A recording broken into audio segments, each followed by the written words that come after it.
A lot of this isn't going to make sense to you.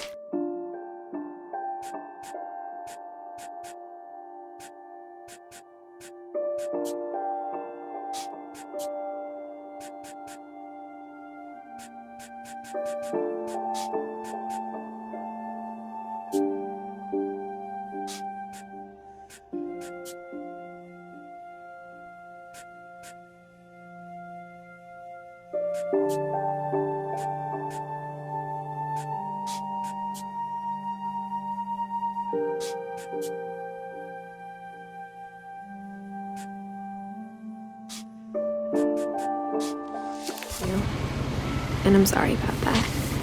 I'm just gonna start at the beginning, with the house.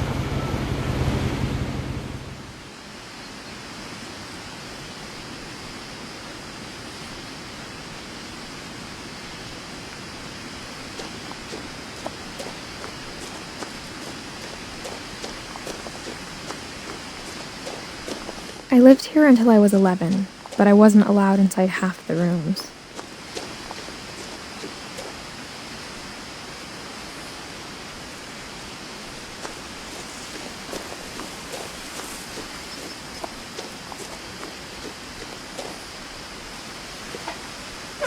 Inside the mailbox were bills from 7 years ago, marked urgent, open immediately.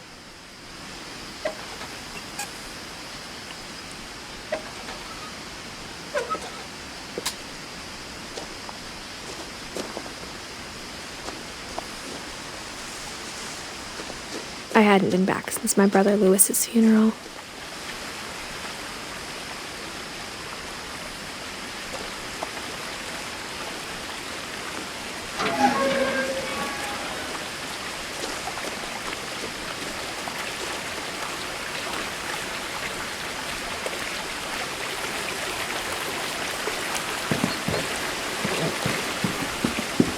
In her will, my mother left me a key but didn't tell me what it unlocked.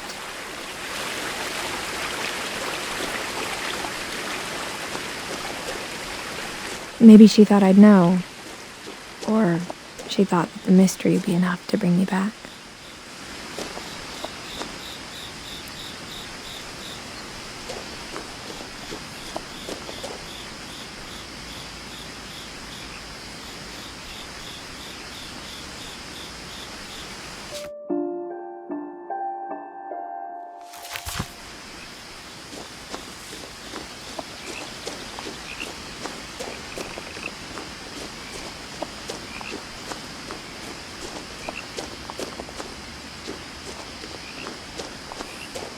No one had driven this way in a long time, but I saw a few hoof prints.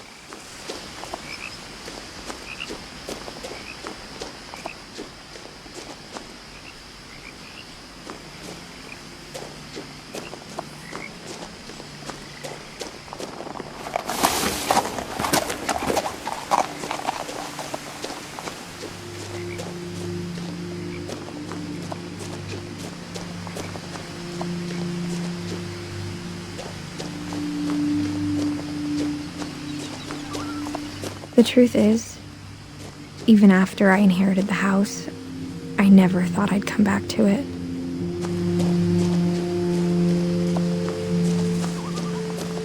But now I had questions about my family that only the house knew the answers to.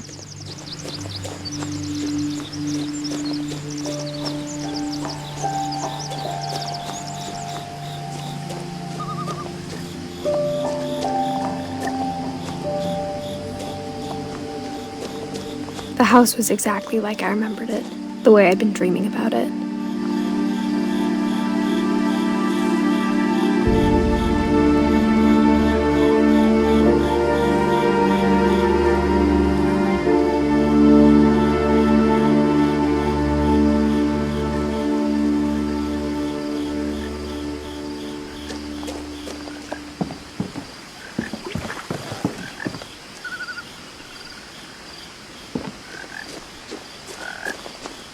I asked Edie once about the dragon in the pond. She said it had killed her husband. I was 6. It seemed like an odd joke to me even then.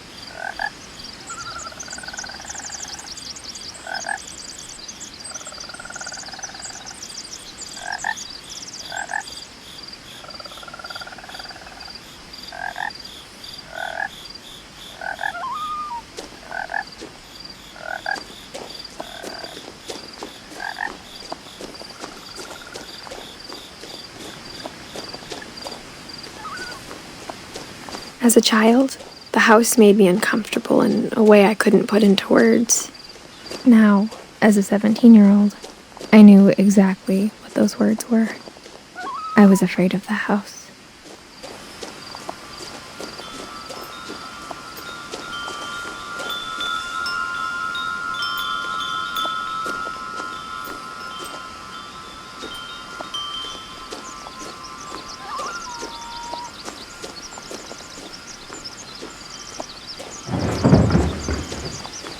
I heard something moving around in the garage.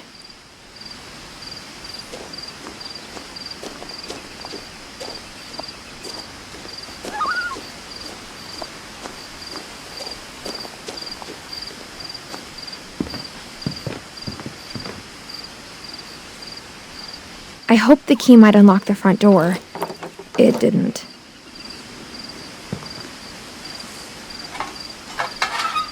Looking in, I felt like the house itself had been waiting for me.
Crawling through the doggy door used to be a lot easier when I was 11.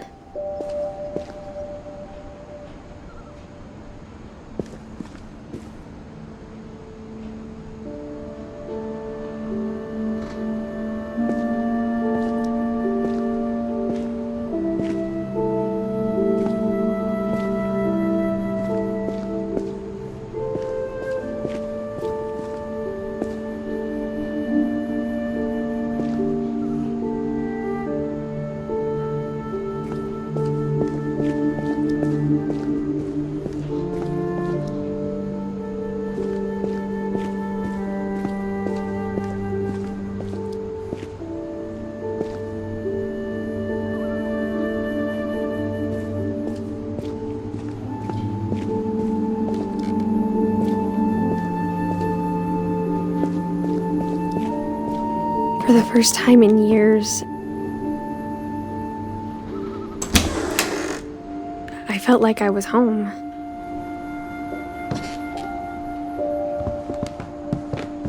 But instead of a family, there were just memories of one.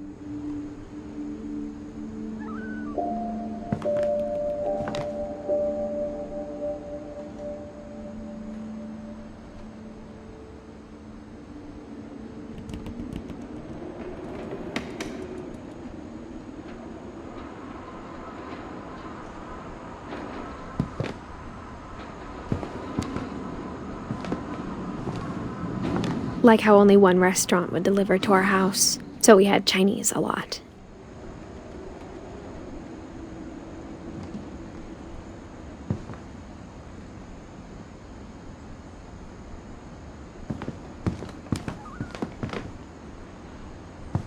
Or how after Louis started working at the cannery, we all got sick of eating salmon. Except our cat, Molly.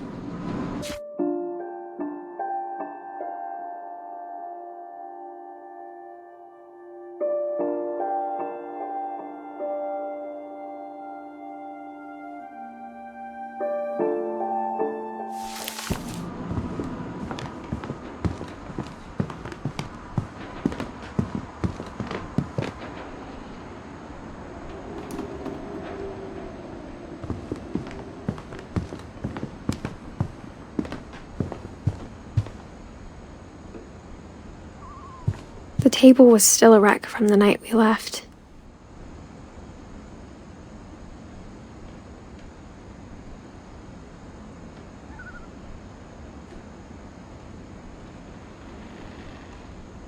It was like a bomb had gone off, killing everyone but sparing the furniture.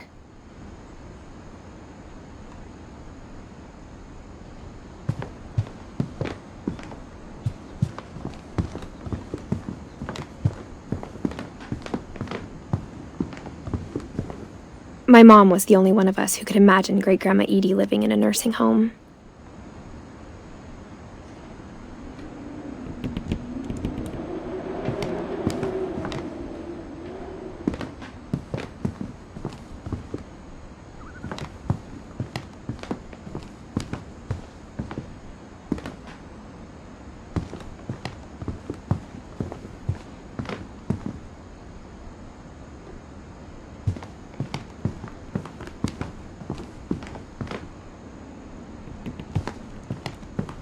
Nothing in the house looked abnormal. There was just too much of it, like a smile with too many teeth. Even the fireplace had a story. Edie told me the bricks came from the original house, after it sank.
My mom wasn't much of an optimist, but she never stopped believing that my brother Milton was alive.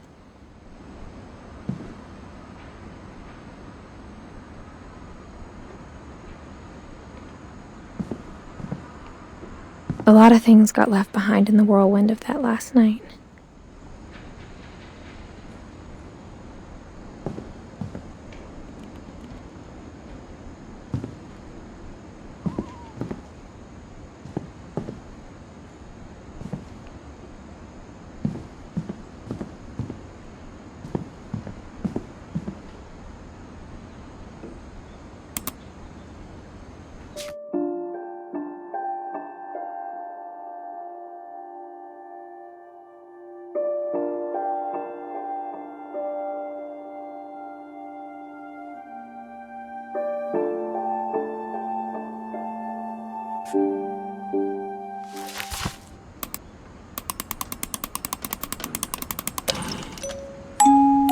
Great-Grandpa Sven built a music box for Barbara, along with the rest of the house.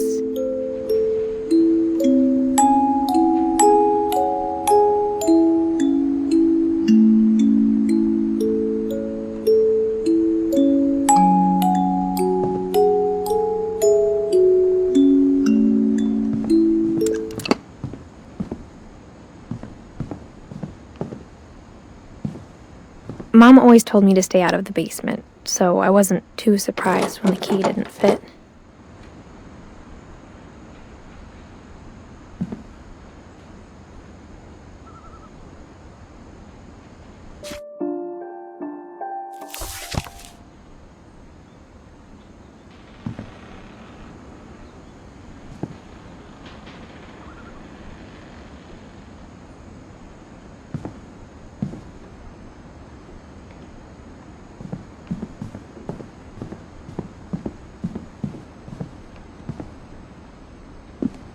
After Milton disappeared, Mom sealed up all the bedrooms.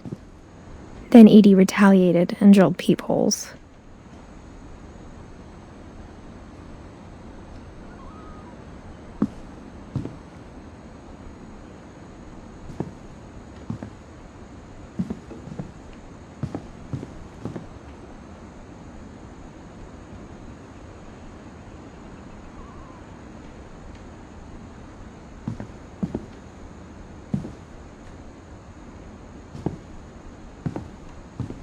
I spent a lot of time playing in Great Uncle Walter's room. I think my mom sometimes regretted not sealing it up.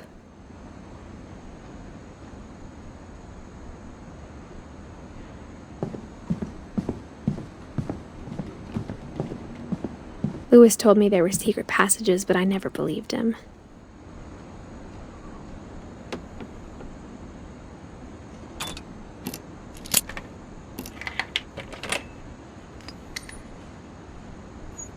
Turns out, my mom was really good at keeping secrets. Now it was time to find out what my mom had been afraid of.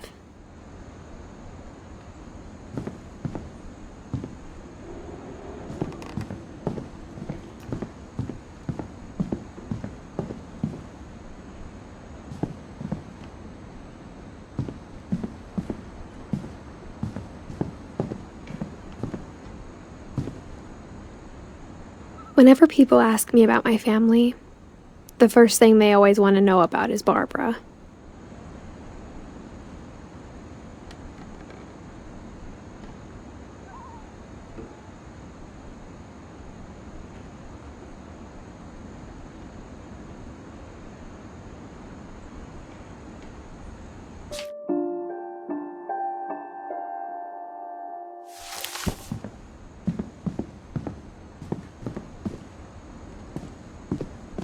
Mom must have locked the third-floor stairs on the night we left.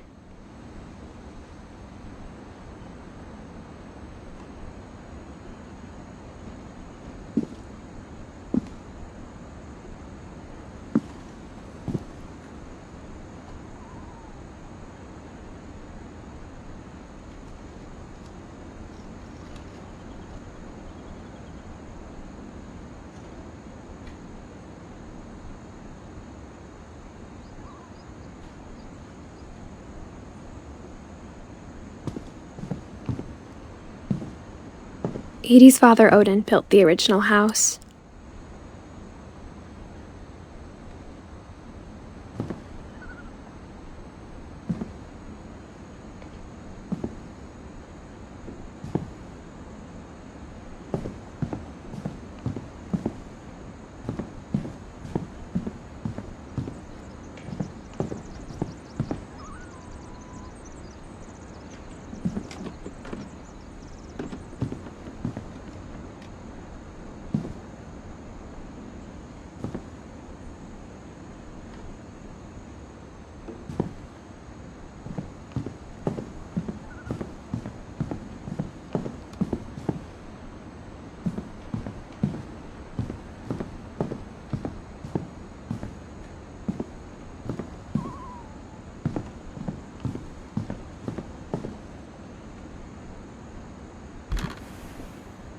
Molly always seemed like a girl I could imagine being friends with, if she hadn't died in 1947.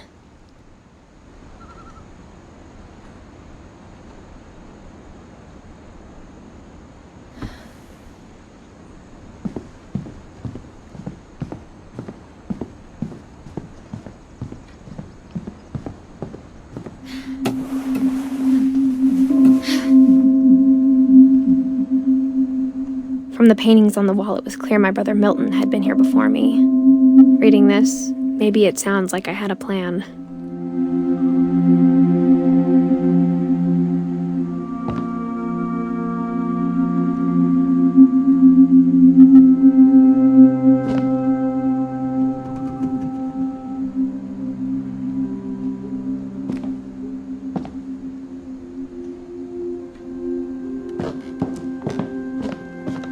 But I had no idea what was behind that door.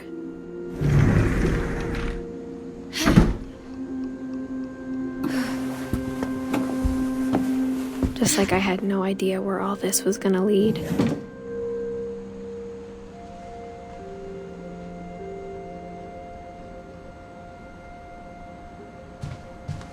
I grew up looking at Molly's room through the peephole.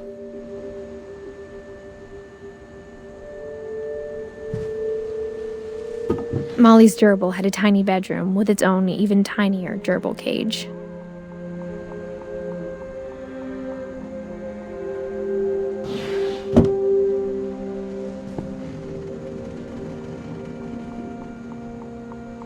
Being inside for the first time, I felt like I'd stepped behind a painting.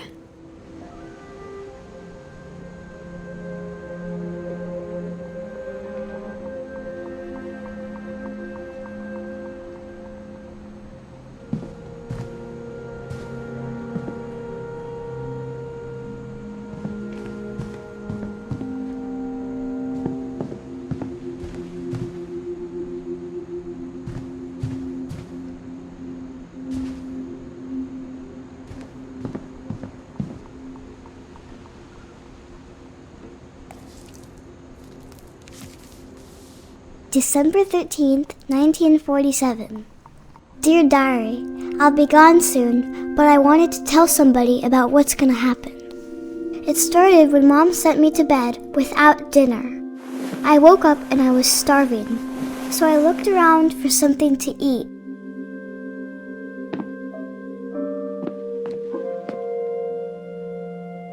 The gerbil food was dry, but I didn't mind it.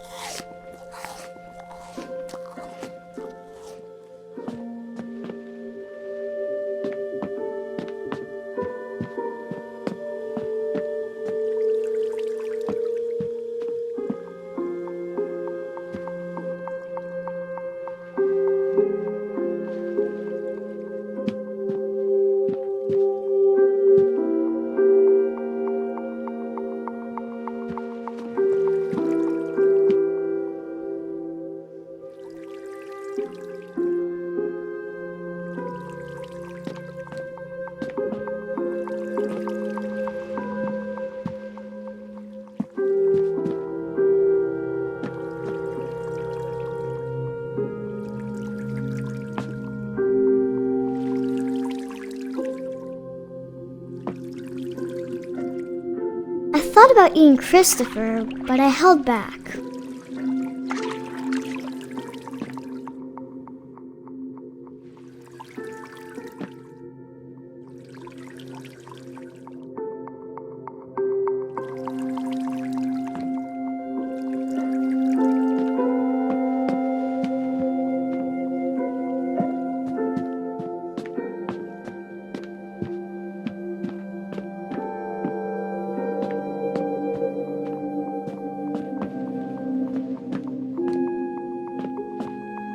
My Halloween candy was all gone.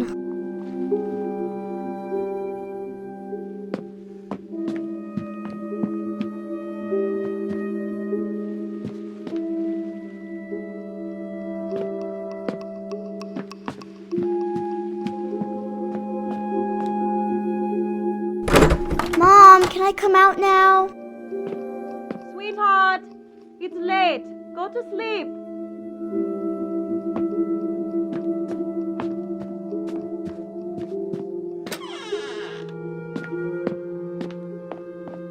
I kept eating and eating.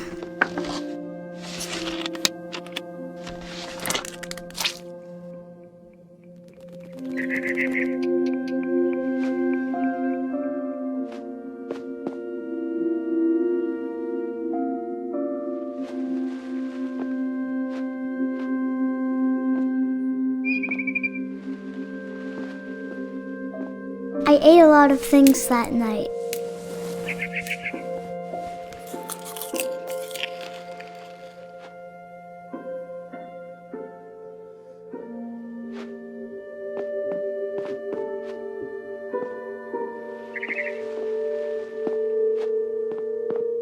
Then I heard chirping outside my window.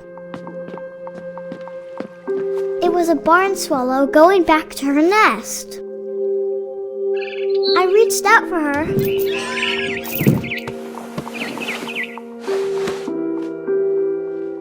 And suddenly,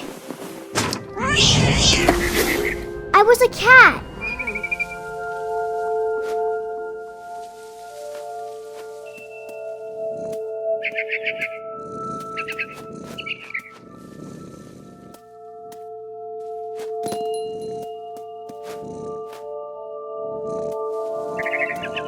I tried to be quiet, but the bird was really scared.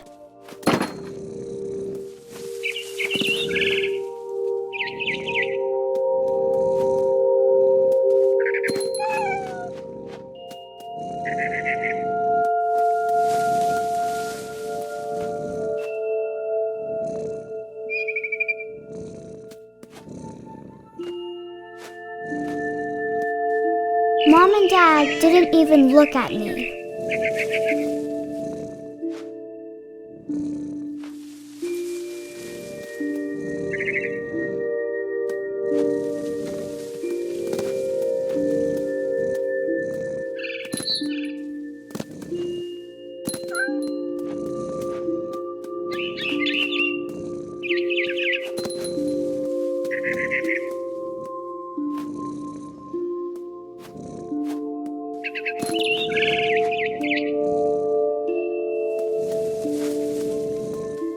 I jumped and I almost got her.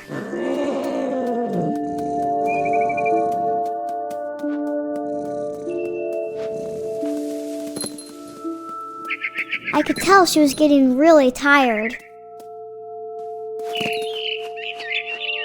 Now I was up in the big tree. I promised Dad I wouldn't climb it anymore. All I cared about was eating that mama bird.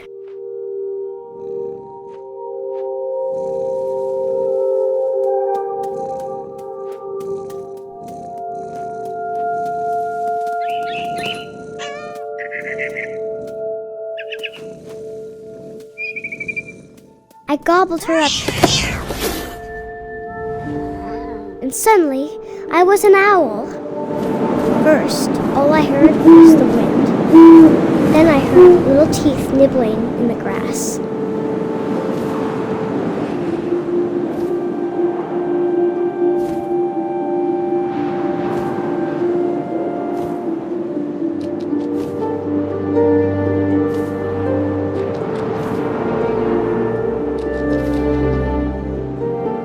Rabbits.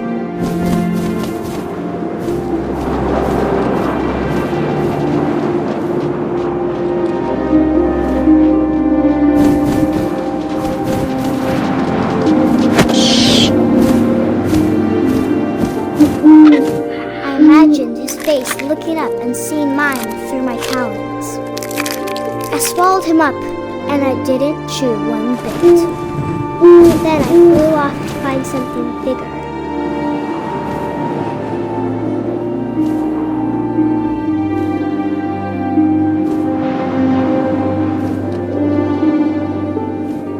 rabbit.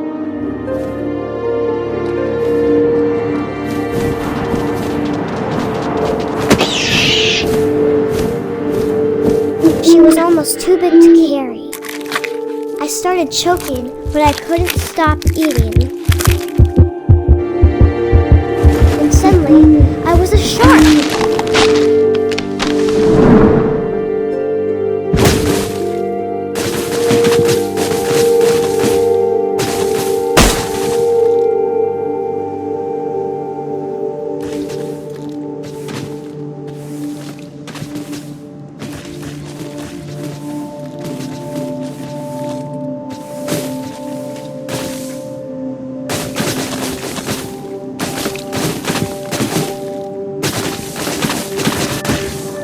I rolled off a cliff and into the ocean. Now, I was hungrier than ever.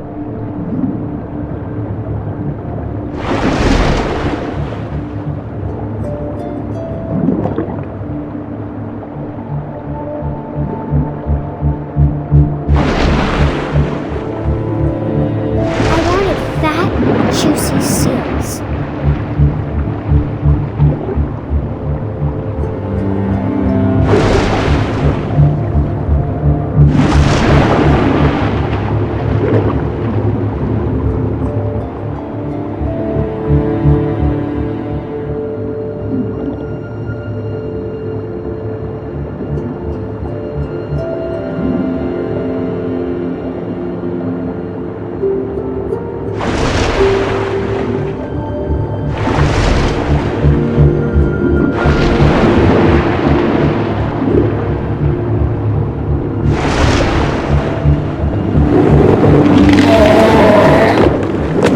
Off her flipper, and it tasted really good.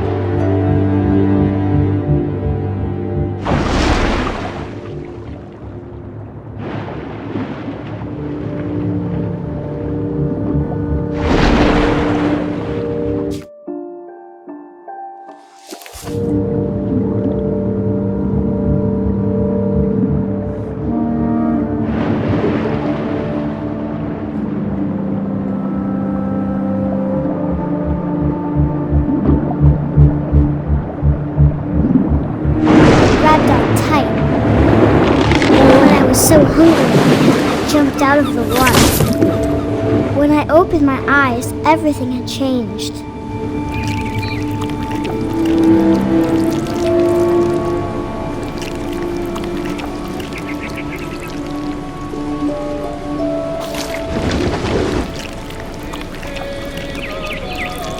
Now I was a monster, and I smelled people everywhere.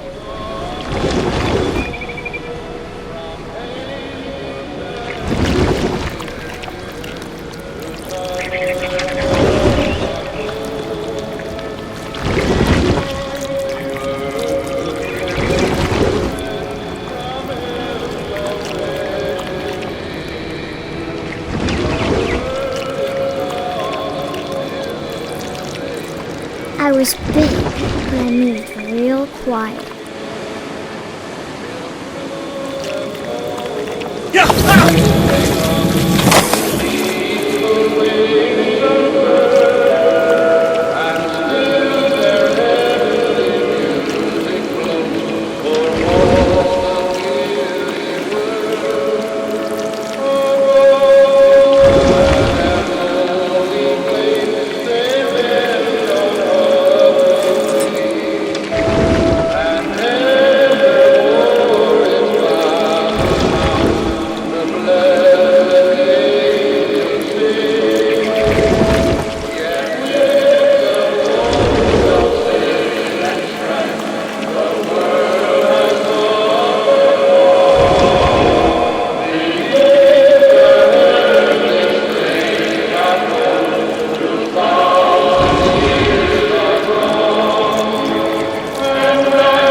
Passenger, I was still hungry, and across the water I smelled something new, something I had to have, so I swam towards it.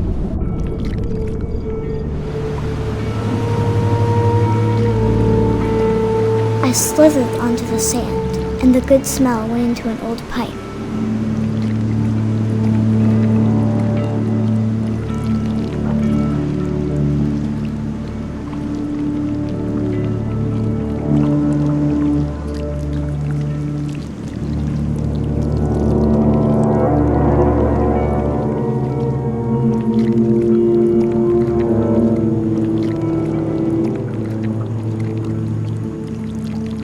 I got closer and closer.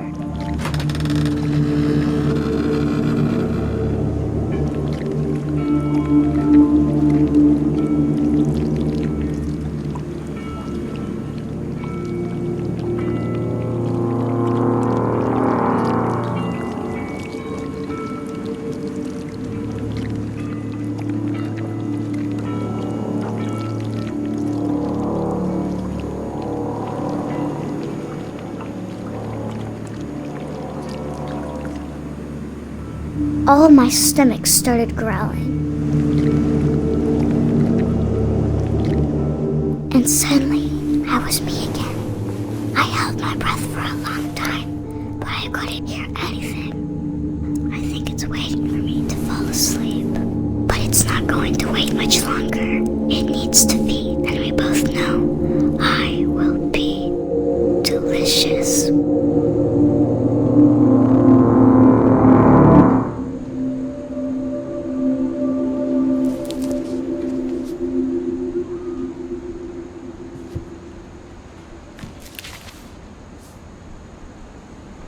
I'm not sure if I believed all of that, but I'm sure Edie would have.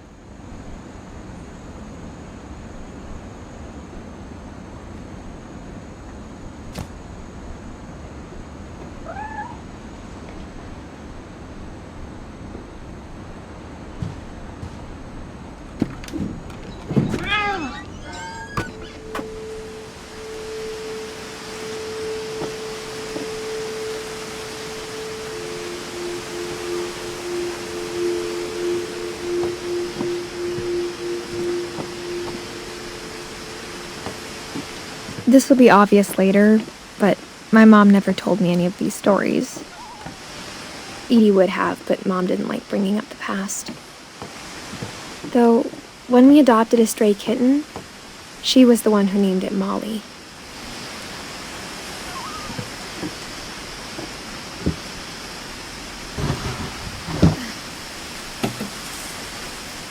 I spent a lot of time in Great-Grandma Edie's room.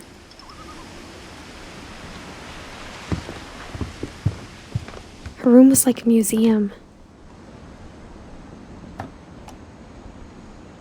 For 500 years, the Finches have been famous throughout Norway for their fortune and misfortune.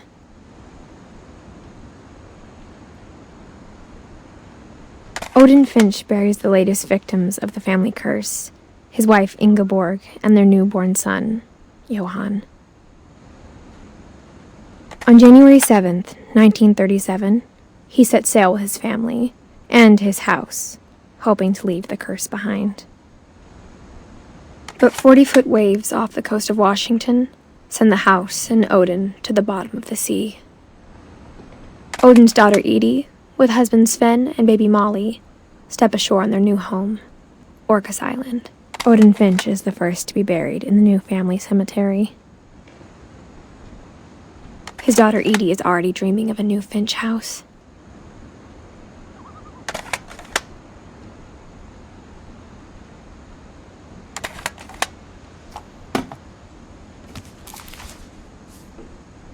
Whatever's wrong with this family, it goes back a long ways.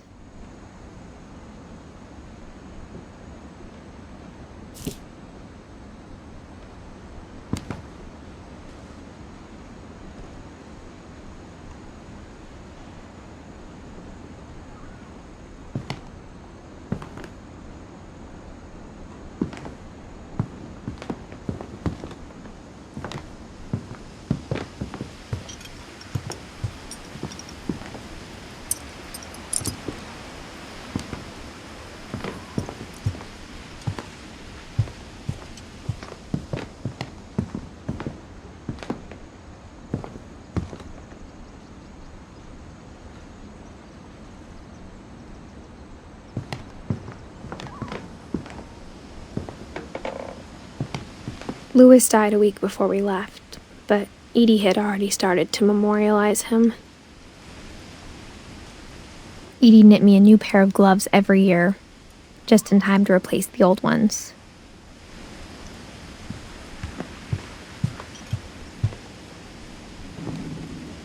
When Edie told people Sven was killed by a dragon, she could also have said he was building a dragon-shaped slide that collapsed. She could have, but she didn't. Even in her 90s, sometimes Edie seemed a lot younger than my mother.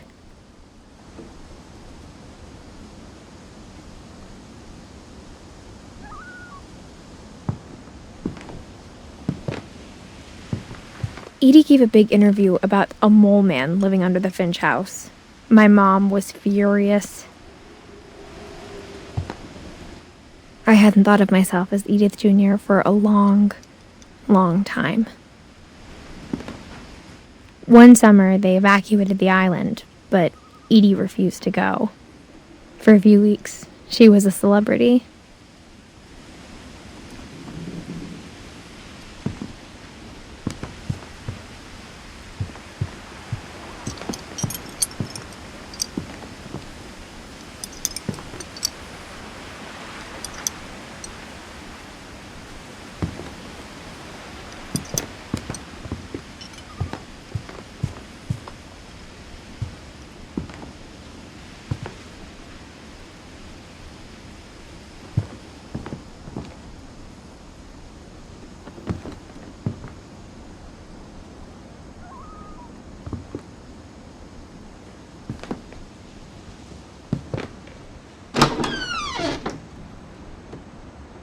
The only trace Grandpa Sam's first wife, Kay, left on the house was the pink bathroom.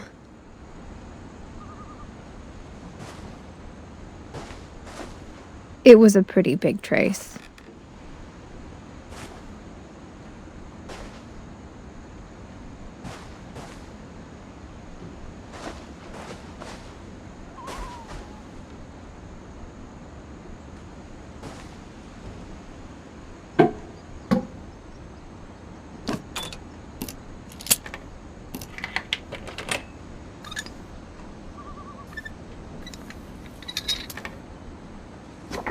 There's a secret in this bathroom.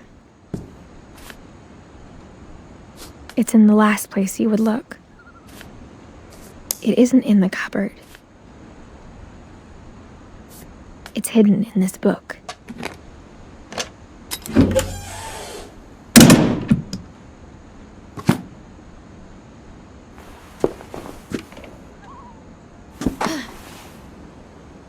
Sven gave Sam an old camera he'd refurbished. He never put it down.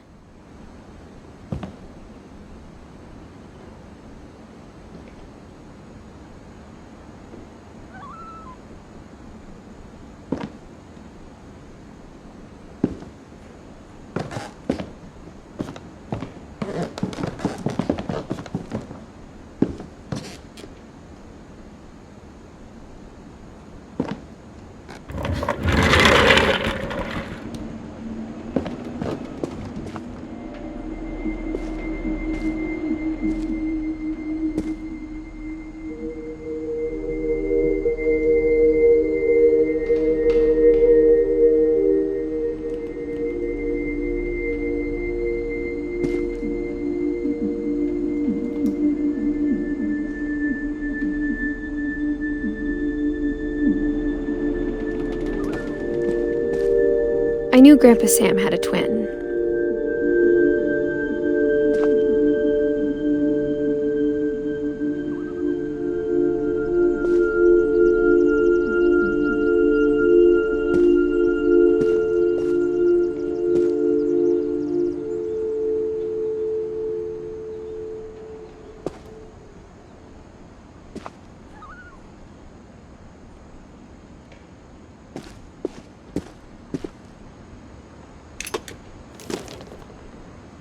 And that he never talked about him.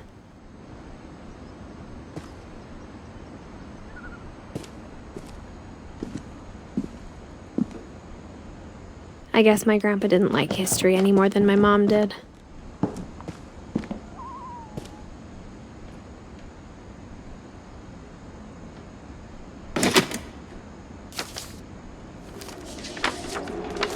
How I Want to Remember My Brother by Sam Finch. The thing I remember is that when he made up his mind, that was it.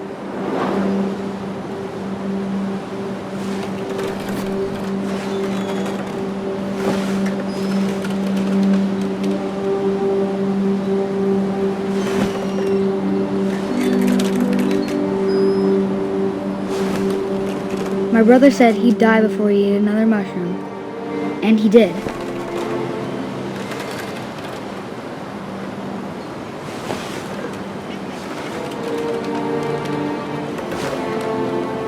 At Barbara's funeral, we swore we'd never be afraid again, and he wasn't.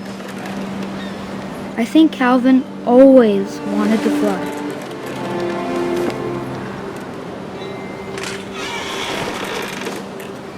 Sam! Calvin! Dinner's ready! Coming!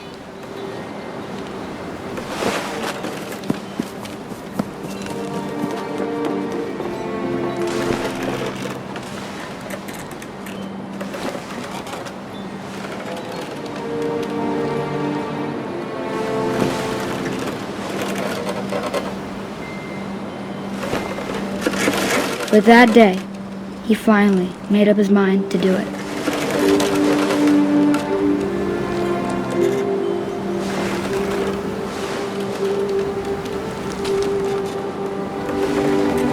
I told him going around was impossible. Maybe if I hadn't said that, Calvin! I'm not gonna tell you again! maybe if the wind hadn't picked up, then maybe he'd still be here.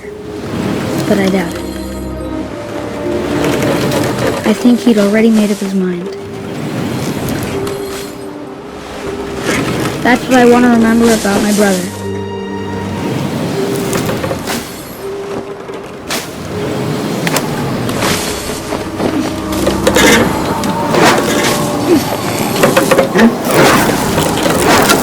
The day he made up his mind to fly.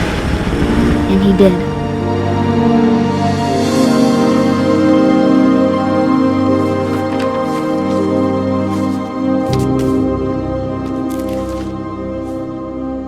Calvin's story felt strangely familiar. When I was younger, I remember trying to do the exact same thing.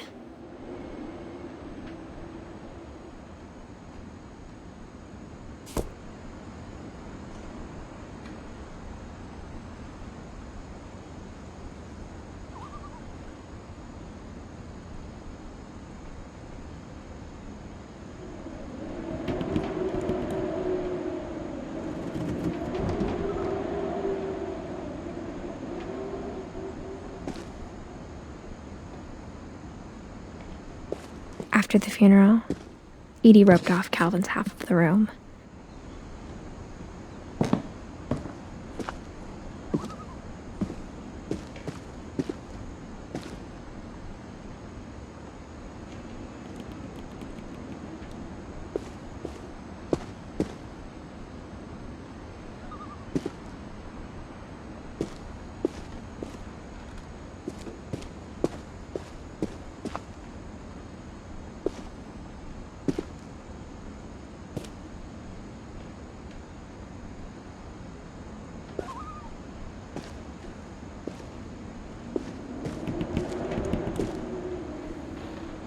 Mom said Grandpa Sam enlisted at 18 and never set foot in the room again.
The passages were a pretty tight fit.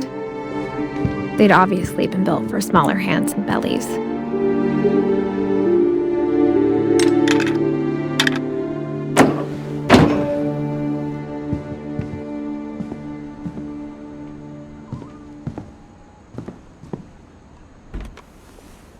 Barbara was a child star for 2 years, until America grew out of it.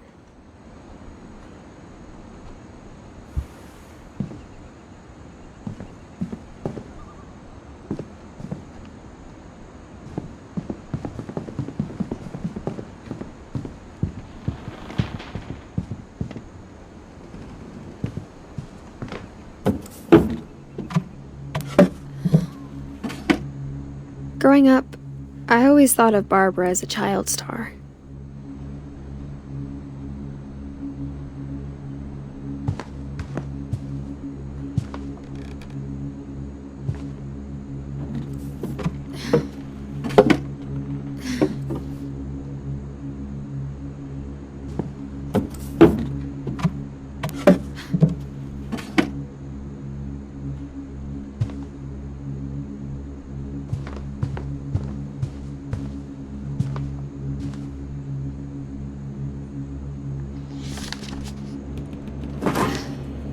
Of all the stories people wrote about Barbara's death, I'm surprised Edie saved this one.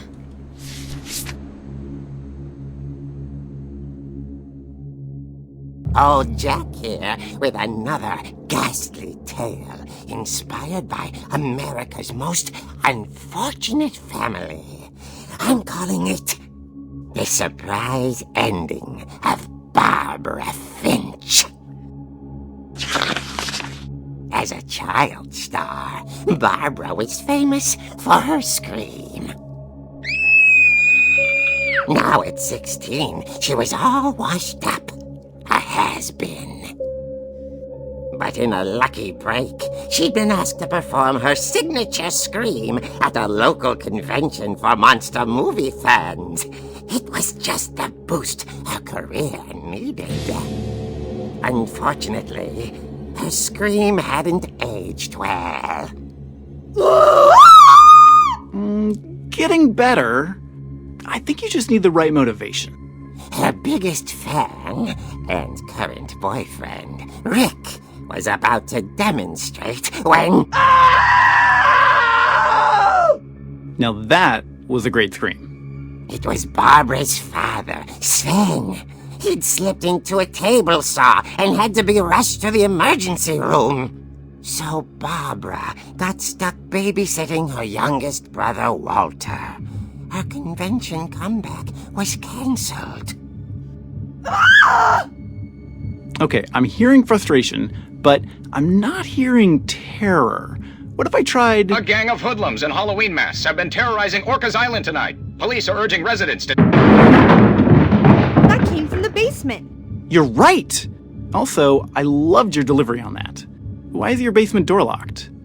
Because my dad likes making puzzles and secret passages. There's a key hidden in the music box. The secret is to keep winding and winding until finally the key pops out. Thanks, babe. I'll be back in a sec. 20 minutes later, Rick hadn't returned. So Barbara went to look for him, right on cue. She reached for the music box.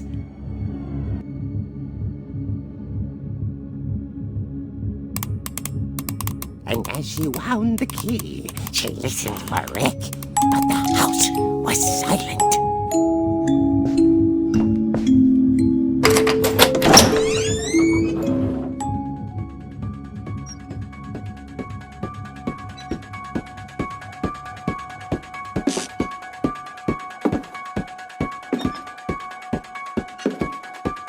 She found Rick's crutch and imagined the worst.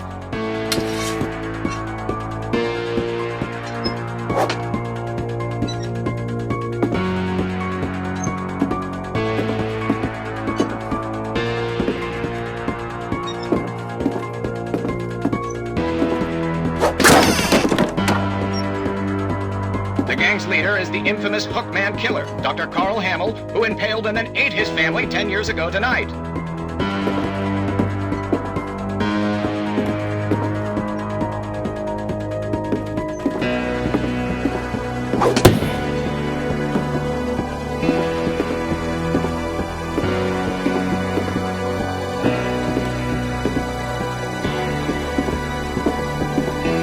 The old fridge rattled and grew still.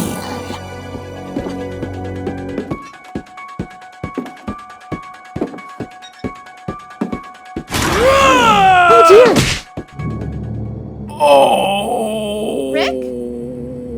Barb, relax. I was just trying to scare you to help you find your scream. Well, I'm not scared, Rick. I'm furious. Then act furious. All I'm getting from you now is that you're hurt and confused and... She threw him out, but she kept a little something to remember him by. Barb, have you seen my other crutch? And she was still holding it when she fell asleep watching the Late Picture Show. Hours later... Barbara! Walter, what's going on up there? Ah!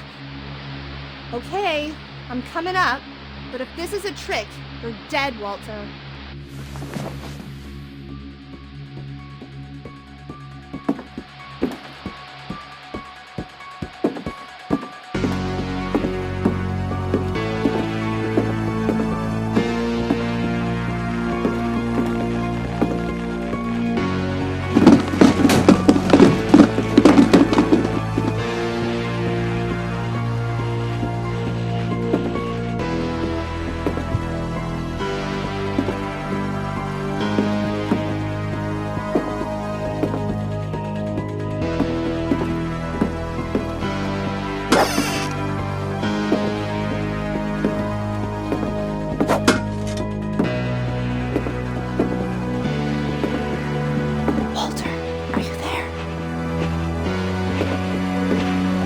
Walter had vanished, but his bedside radio was still on. Orcas Island police describe the man as 6 feet tall, with a steel hook for a hand. Residents are urged to lock all doors and windows and notify the police of any suspicious activity. Barbara turned, saw the hookman, and was speechless. He was quite smashing.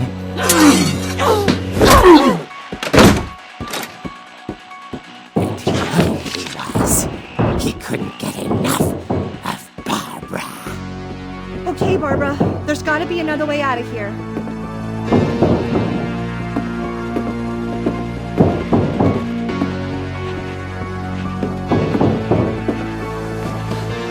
That night, she played her part beautifully.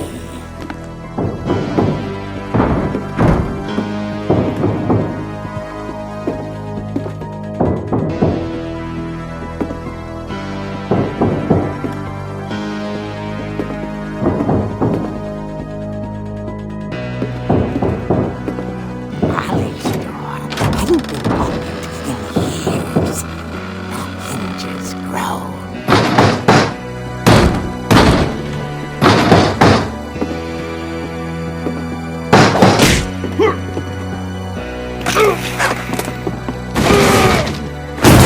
He wasn't moving, but she sensed the story might not be over yet.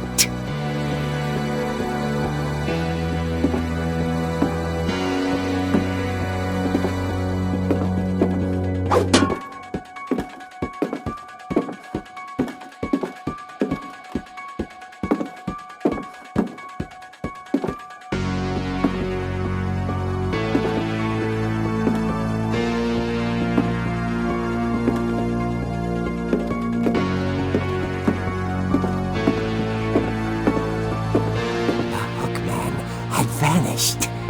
She listened for his breathing, but all she heard was...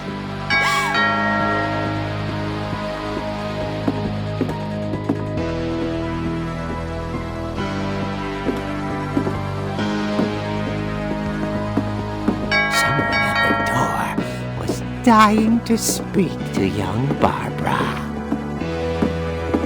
At the door, she heard whispering. Was coming from inside the house.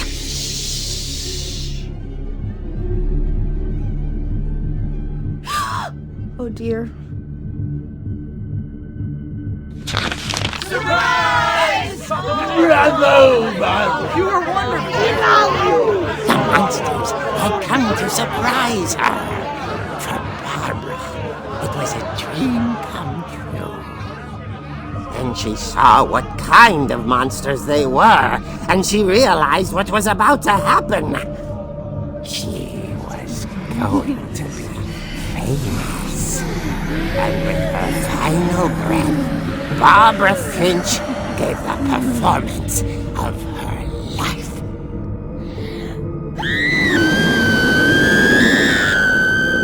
I wasn't there myself, but I hear Barbara was magnificent. Poor girl. She had a taste for stardom. But unfortunately, so did her fans. Of course, the police blamed it all on poor Rick, who disappeared the same night. And little Walter? Hiding under his bed the whole time. He took it all pretty hard. But that's another story. As for Barbara, tucked inside the music box is all they ever found of her. Her ear. Now that's what I call a real eerie tale.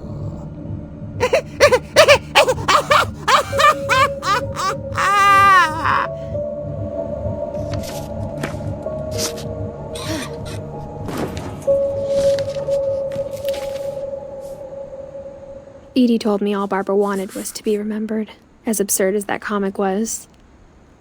Maybe what Edie saw was a happy ending.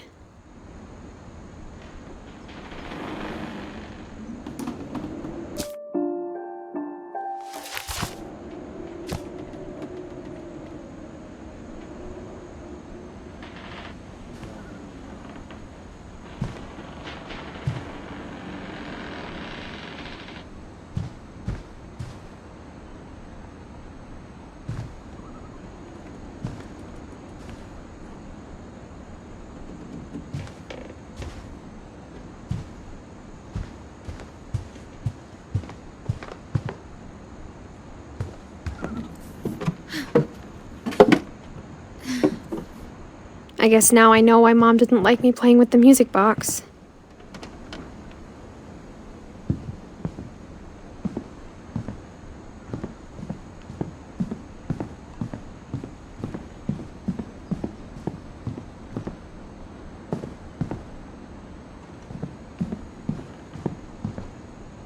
It's funny. All those times I played with the music box and never found the basement key.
Mom said the basement was off limits, unless I wanted another tetanus shot.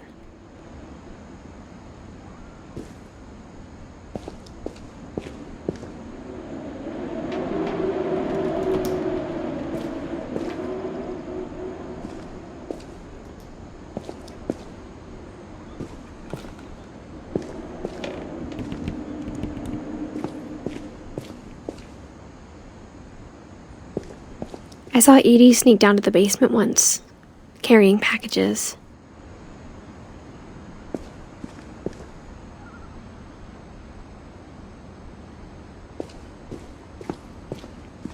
I thought maybe she was hiding presents.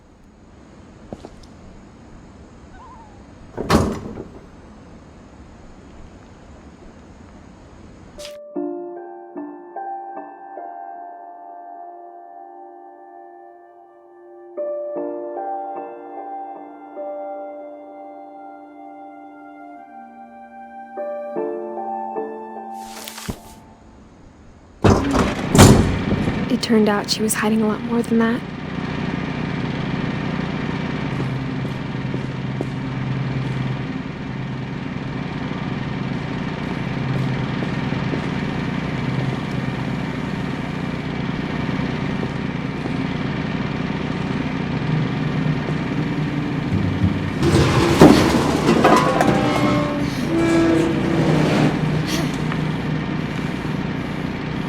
I remember asking Mom once about where Walter had gone.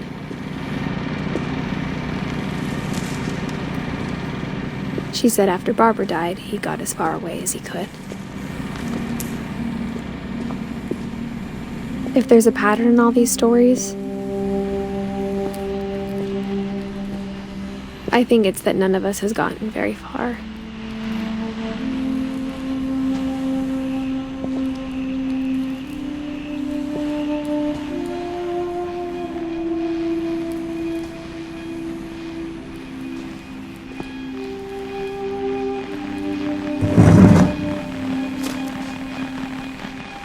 Goodbye, everyone.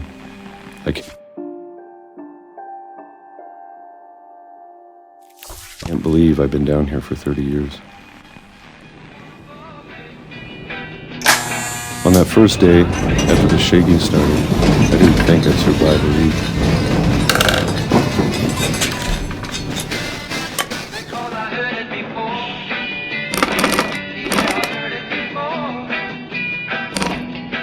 But after a few days, I settled into a routine.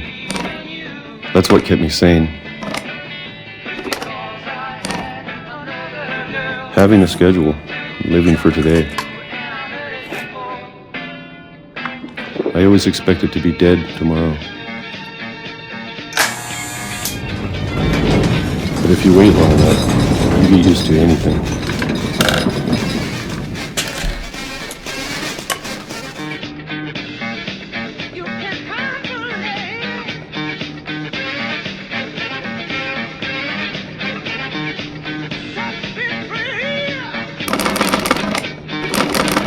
Even a monster on the other side of the door starts to feel normal.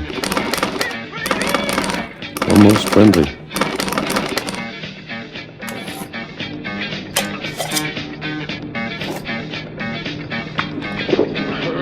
And then one day, everything just stopped. Whatever that thing was, it was gone. Maybe you got tired of waiting. Or maybe I just got tired of being afraid.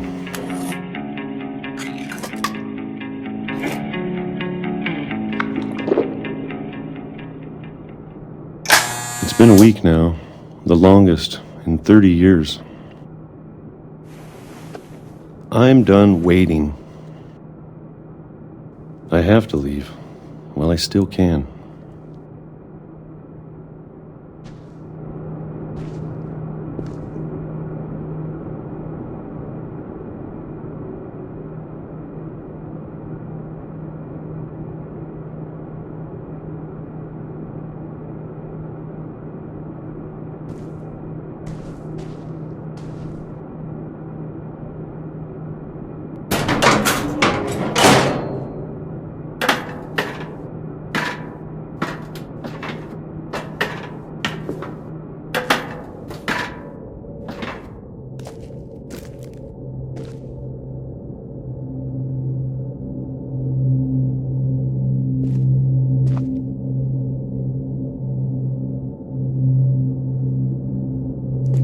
I know it's out there, somewhere. Whatever killed Barbara.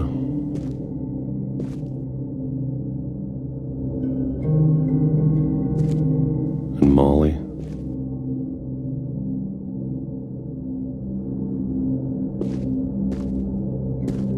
And Calvin.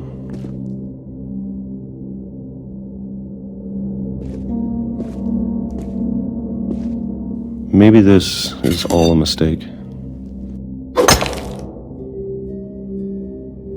But I need to stop living the same day, even if it kills me.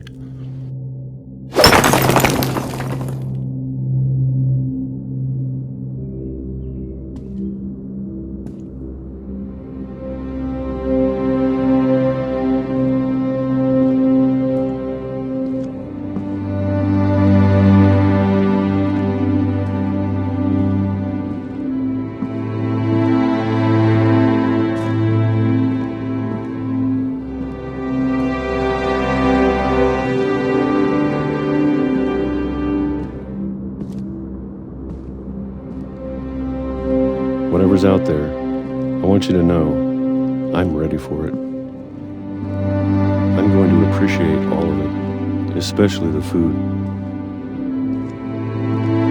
I don't mind if I only have a year left,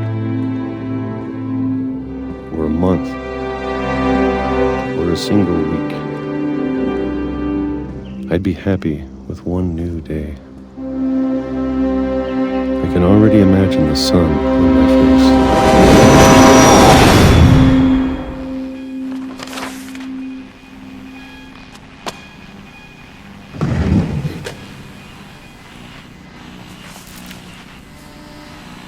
Walter died when I was 6. I can't believe my mom never told me he was down here.